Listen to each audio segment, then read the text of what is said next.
Good morning everyone. আবার একটা নতুন ভিডিওর সাথে নতুন দিনে একদম ফ্রেশভাবে একটা নতুন ভিডিও শুরু করছি আজকে।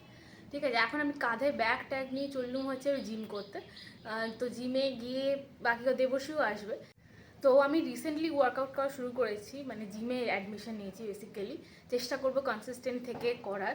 তো এখন আমি জিমেই যাচ্ছি, তো চলো কথা না পারি, অলরেডি টাইম হয়ে গেছে, তো চলো যাওয়া যাক।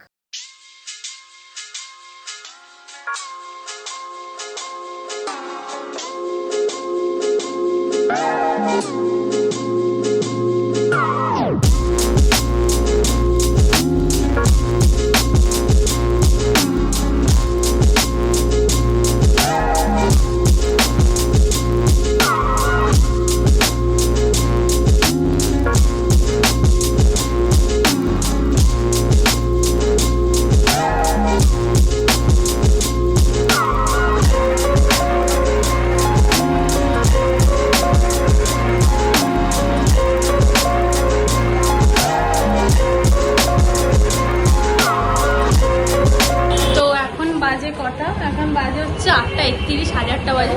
আমরা ঠিক এসেছিলাম 7:05 এখানে এসেছিলাম। জিম কমপ্লিট হয়ে গেল। প্রতিদিনে এটা একটা রুটিন হয়ে গেছে। তো চলো আজকে সারাদিনটা কি করি না করি সেটা তোমরা দেখতে পাবে। যেগুলো যদি দেখায় তোমাদের তাহলে তোমরা দেখতে পাবে। আজকে অনেক কাজ, মানে অফিসের কাজ আর এমনি নর্মাল কাজও আছে। জানি না কতটা শেয়ার করতে পারবো, বাট তার মধ্যেও যতটা পারবো শেয়ার ডেফিনেটলি করবো। একটা স্পেশাল, তোমরা হয়তো ফার্স্ট ক্লিপস আর থাম্বনেল দেখে বুঝতেই পেরে গেছো আজকে আমরা কোথায় যাচ্ছি। সন্ধ্যেবেলা একটা জায়গায় যাওয়ার প্ল্যান আছে, তো বেসিক্যালি ভিডিওটাকে স্কিপ না করে দেখো।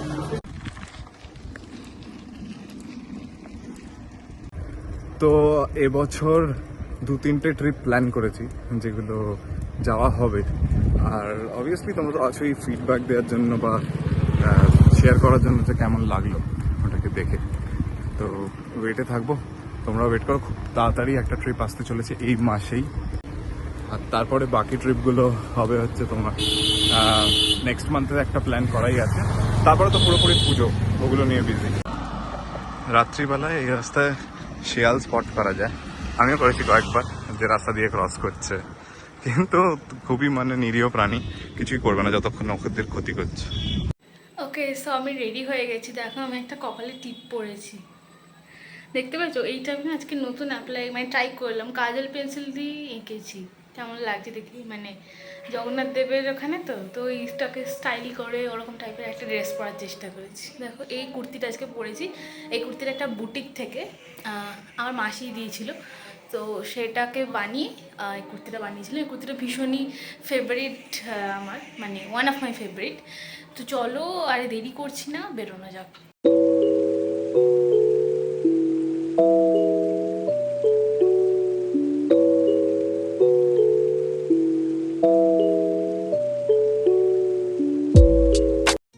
আমি থাকি কোন্নগরে, তো কোন্নগর বাটা থেকে অটো ধরে চলে এলাম শ্রীরামপুর মাহেশে। দেবর্ষী এখনও আসেনি, ও ট্রেন পথে আসছে। তো ভাবলাম ততক্ষণ মন্দিরটা একটু পরিদর্শন করে নিলে কেমন লাগে। তো ভাবলাম তোমাদেরকেও একটু দেখাই। ঢুকেই দেখলাম এরকম সুন্দর দুটো স্ট্যাচু। আর এখানে সবাই চৈতন্যদেবের ভক্ত এবং শ্রীকৃষ্ণ পুজো করে, সাথে জগন্নাথ দেব তো থাকেনি। এখন জগন্নাথ দেব মাসির বাড়ি বেড়াতে গেছে, কিন্তু এখানে কৃষ্ণ ঠাকুর রয়েছেন এখনও। এবং প্রচুর মানুষ দেখলাম এই দিনে আসছেন, ছবি তুলছেন, ভিডিও তুলছেন, দর্শন করছে। আর ভেতরেও দেখলাম অ্যালাউড যাওয়া, যার কারণে আমি ভেতরে গিয়ে দেখো ছবি তুলে এনেছি। এই যে এখানে রাধাকৃষ্ণ বসে রয়েছে। আর আজকের দিনে পুরো মন্দির চত্বরটা এতটাই আলোয় আলোকিত না, কি দারুণ লাগছিল দেখতে। মানে একটা বিশাল বড় ফেস্টিভ্যাল মনে হচ্ছে যেন। সত্যি শ্রীরামপুরের রথের মেলা বড় ফেস্টিভ্যাল নয়, এটা বলাটাই বাহুল্য অ্যাকচুয়ালি। তো এখানে সাথেও দেখলাম অনেক শ্রীরামকৃষ্ণ, সারদা দেবী, চৈতন্য দেব, এরকম অনেক ধরনের সাধক এবং দেব দেবতার মূর্তি করা রয়েছে। তো যথেষ্ট সুন্দর লাগলো। আমি মন্দিরটা প্রথমবারের জন্য এলাম, তো ভাবলাম অবশ্যই করে তোমাদেরকে দেখাই। তোমরা যারা দূর থেকে দেখছো, যারা শ্রীরামপুর এখনও আসোনি বা আসা হয়নি তোমাদের, তো তোমাদের দেখলেও ভালো লাগবে আশা করি। আর সত্যি মানে জমজমাট লাগছিল পুরো, চারিদিকে টুনি লাইট দিয়ে ঘেরা, আলোর সাজসজ্জায় পুরো পরিপূর্ণ। আর ওপরে দেখো কি সুন্দর, মন্দিরের ওপর চত্বরটা কি সুন্দর লাল রঙের টুনি লাইট দিয়ে ভরিয়ে দিয়েছে। মানে মোট কথা এখানে আসলে তোমাদের দুর্গাপুজোর থেকে কম কিছু কিন্তু মনে হবে না। তোমরা যারা কলকাতার দিক থেকে আসছো তারা শ্রীরামপুরের এই যে লম্বা গেটের একটু আগেই দেখবে এখানে একটা গেট করা রয়েছে, সেখান দিয়ে ঢুকে তোমরা মন্দিরে প্রবেশ করতে পারো। আর এখানে দেখো, তো আমি মন্দির থেকে বেরিয়ে গেছি, মানে মাসির বাড়ি থেকে বেরিয়ে গেছি। তো মাহেশের যে গেটটা রয়েছে সেখান থেকে পিছিয়ে হচ্ছে এখানে মাহেশের যে মন্দিরটা যেখানে রাধাকৃষ্ণ রয়েছে, তো সেই মন্দিরটা থেকে বেরিয়ে এখন যাবো মেলাতে। তোমরা যারা শ্রীরামপুর স্টেশন থেকে আসতে চাইছো তারা শ্রীরামপুর স্টেশনে নেমে বলতে পারো টোটোতে উঠে মাহেশ যাবো, তো মাহেশে একদম রথের মেলার সামনেটাই তোমাদের নামিয়ে দেবে। আর এই দেখো এখানে মাসির বাড়ি রয়েছে, মানে জগন্নাথের গাড়িটাকে বাইরে পার্ক করে মাসির বাড়ি ঘুরতে গেছে, আর বাইরে প্রচুর পুলিশ পাহারা দিচ্ছে, ঠিক আছে। তো মানে জগন্নাথ দেবের গাড়ি মানে তো রথ, বুঝতেই পারছো কি বিশাল গাড়ি। তো যাই হোক, তো তোমাদের সাথে একটু আধটু মজা তো চলতেই পারে নাকি।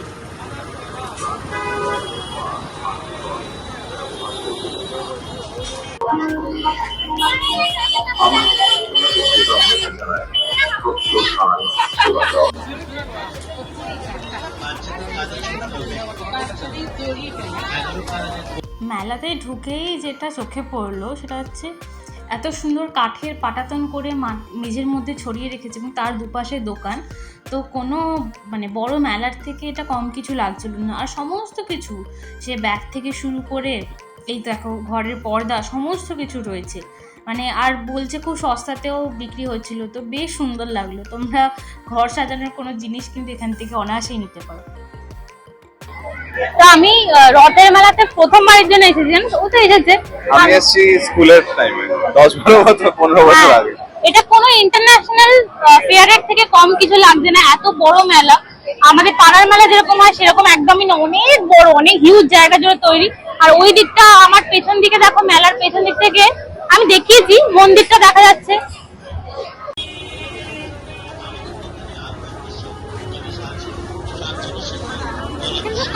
তুমি পেছনে খেয়াল করছো কিছু কচুরি বিক্রি হচ্ছে খাওয়ার জন্য, বিরিয়ানি, চিকেন, কাবাব সব। কিন্তু দুঃখের বিষয় আমরা দুজনেই কেউ খেতে পারবো না। একটুখানি টেস্ট করবো ভাবছি, খাবি না?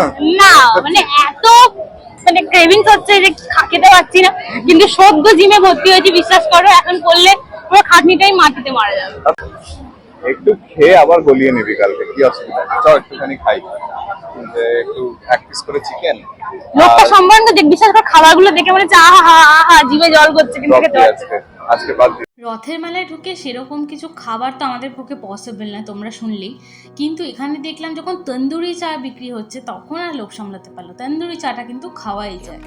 আর দেখো তন্দুরি চার টেকনিকটা কি সুন্দর, ওরা মাটির ভাঁড়গুলোকে আস্তে আস্তে গরম করছে এবং তারপর তার মধ্যে দুধটাকে দিয়ে ভালো করে ফোটাচ্ছে এবং একটা সেই পোড়া পোড়া স্মোকি ফ্লেভার আসছে, তো সেটাকেই বলছে অ্যাকচুয়ালি তন্দুরি চা।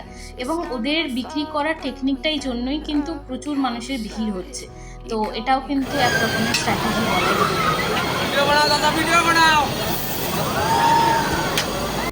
খেতে কতটা ভালো হবে জানি না, তবে দেখে তো বেশ ভালো লাগছে। মানে ওরা যেভাবে টেকনিকটা মানে অ্যাপ্লাই করছে ভীষণই ভালো, তার জন্য প্রচুর মানুষ ভিড়ও করছে আর কি। তন্দুরি চা 30 টাকা করে নিয়েছিল চাগুলো, বেশ ভালো।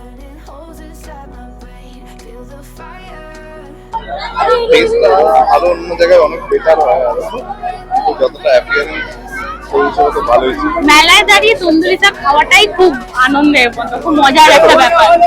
কত ভালো খারাপ মাপার দরকার নেই, চিনিটাও অতটা বেশি নয়, হ্যাঁ ব্যালেন্স খুব ভালো।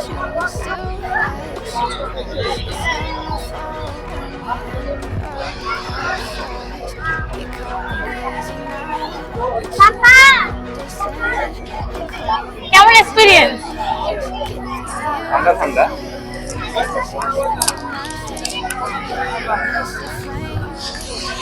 আমার ঠান্ডা ঠান্ডা নরমাল বিস্কুট মনে হচ্ছে বরফের মধ্যে ছিল।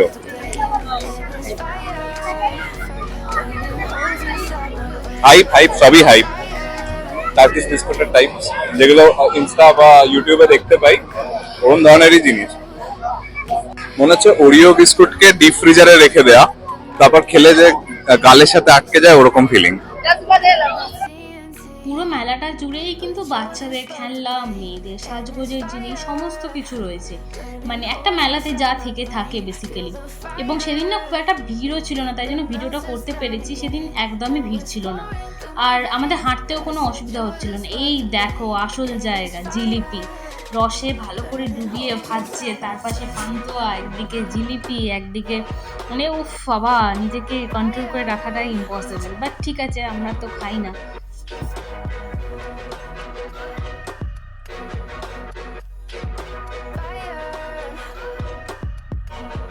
তোমরা দেখলে তো দেবশ্রী আমার সাথে কীভাবে ইয়ার্কি মারছে। দেখো এখানে fried rice, chilli chicken, Chinese biryani, এদিকে মাছের চপ, ভেটকি মাছের কচি, সমস্ত কিছু রয়েছে। কিন্তু আমি না খাই না, তেলটা কেমন হয় মানে ওটার উপর ডিপেন্ড করে আমি মেলাতে খুব একটা যে খাই না, খুব একটা কোনোদিনই খাইনি আর কি।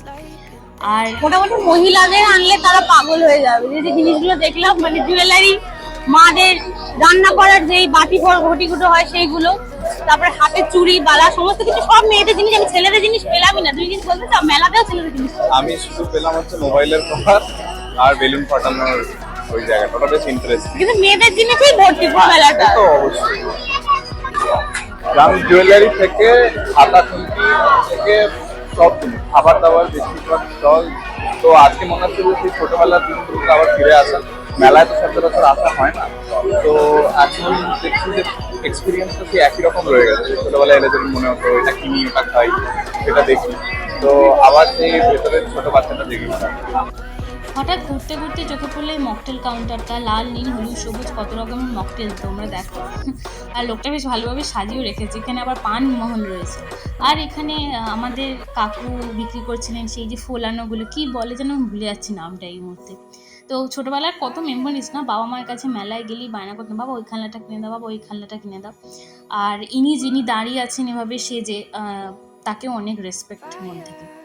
যাই হোক, আজকের মেলা আমাদের মোটামুটি ঘোরা শেষ হলো। মেলাটা চলবে কিন্তু 1 মাস ধরে। তোমরা যে কেউ যে প্রান্তেই থাকো না কেন, যদি কাছাকাছি থাকো কলকাতার মধ্যে, আসতেই পারো। আজকে এইটুকুই। ওকে, সো তোমরা দেখতে পাচ্ছ যে আমি রথের মেলা থেকে বাড়িতে চলে এসেছি, এখন বাড়িতে রয়েছি। আজকে দেবশ্রীর একটু তাড়াহুড়ো ছিল, ছায়া পড়ছে, হ্যাঁ দেবশ্রী একটু তাড়াহুড়ো ছিল, তাই জন্য লেট হয়ে যাবে বলে বাড়ি চলে গেল। বাট বাই দ্য ওয়ে, আজকের দিনে আমি প্রতিদিন ভেবেছি প্রতিদিনের ব্লগে একটা লেসন অফ দ্য ডে করবো, ঠিক আছে? তো আজকের আমার লেসন অফ দ্য ডে যেটা ছিল, যে আমরা সবসময়তেই অনেক মানুষ ভেবে থাকি যে খুব বড় কিছু অ্যাচিভ করে নিলেই হয়তো জীবনে অনেক কিছু পাওয়া হয়ে যাবে। বিশ্বাস করো, দিল্লি, বোম্বে সমস্ত কিছু ঘুরে এসেও, বা ইন্টারন্যাশনালি সমস্ত কিছু ঘুরে এসেও, এই ছোটো ছোটো মুহূর্তগুলো, এই যে রথের মেলা বা কোনো কালচারাল ফেস্টিভ্যালের সময় বাড়ির লোকেদের সাথে সময় কাটানো, বা পারিবারিক হাসি মজার সাথে থাকা, এই জিনিসগুলো অনেক বড় বড় একটা ফ্যাক্টর।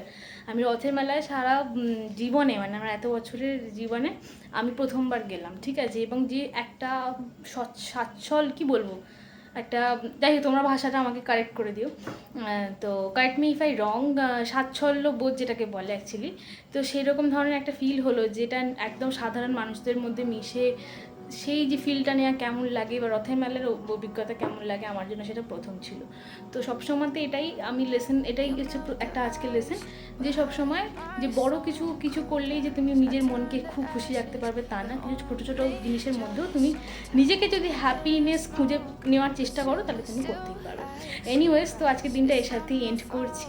তো চলো, তোমাদের সাথে দেখা হচ্ছে নেক্সট কোনো ভিডিওতে উইথ লটস অফ ইনফরমেশন। অনেক ইনফরমেটিভ ভিডিও আমি আনতে চলেছি। তো তোমাদের এর নেক্সট আমাদের আরও স্পেশাল জায়গার ভিডিও যদি নোটিফিকেশান পেতে হয়, তাহলে চ্যানেলটাকে লাইক করতে হবে, কমেন্ট করতে হবে, সাবস্ক্রাইব করতে হবে আমাদের চ্যানেল। আর চলো, তোমাদের সাথে দেখা হচ্ছে নেক্সট কোনো ব্লগে। চলো, tata, good night, bye bye.